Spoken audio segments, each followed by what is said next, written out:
Caravaggio's Supper at Emmaus, a moment of wonder and amazement, frozen forever on canvas. What's the subject? Well, Christ has risen from the dead and he appears in another form some days after his death to two of his disciples who are on their way to a place called Emmaus.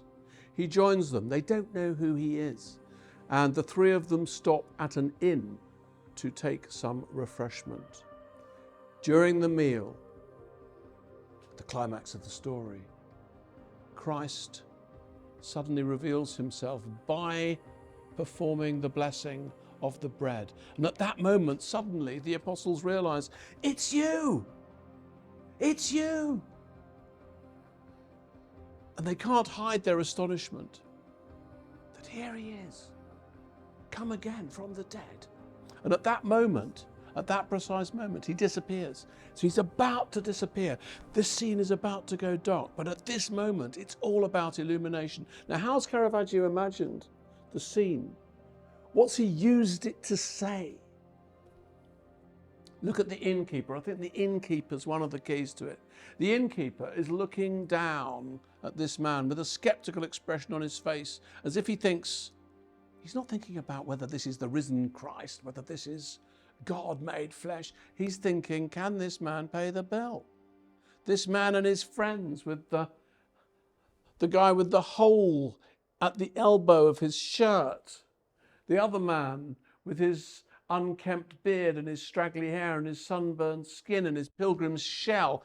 Can these people pay their bills? He doesn't know. It's Jesus Christ. That's why his hat's on. So the painting is actually then becomes a kind of different drama. It becomes a painting about those who see and those who do not see. And it goes to the heart of Caravaggio's personality as an artist, this picture, because he's an artist who has no time for the excesses of the Baroque. In Caravaggio's world, when a miracle takes place, there will be no angels flying down from heaven to show you, to trumpet the fact that it's a miracle. You will have to be on your best behavior, so to speak. You will have to be really paying attention. So there will be those who see the miracle that takes place, and there will be those who won't. Now, the innkeeper is one of those who won't.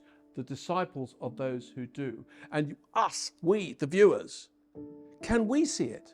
Can we see how God reveals his purposes in this shadow play of a world that is this masterpiece of painting by Caravaggio?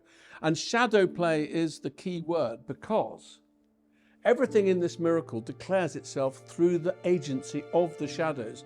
Paradox number one, my favorite, is that the innkeeper who doesn't know that this is Jesus Christ, his shadow cast on the wall gives Christ the halo that indicates to us, if we have eyes to see, that it is indeed Jesus. And then look at the table.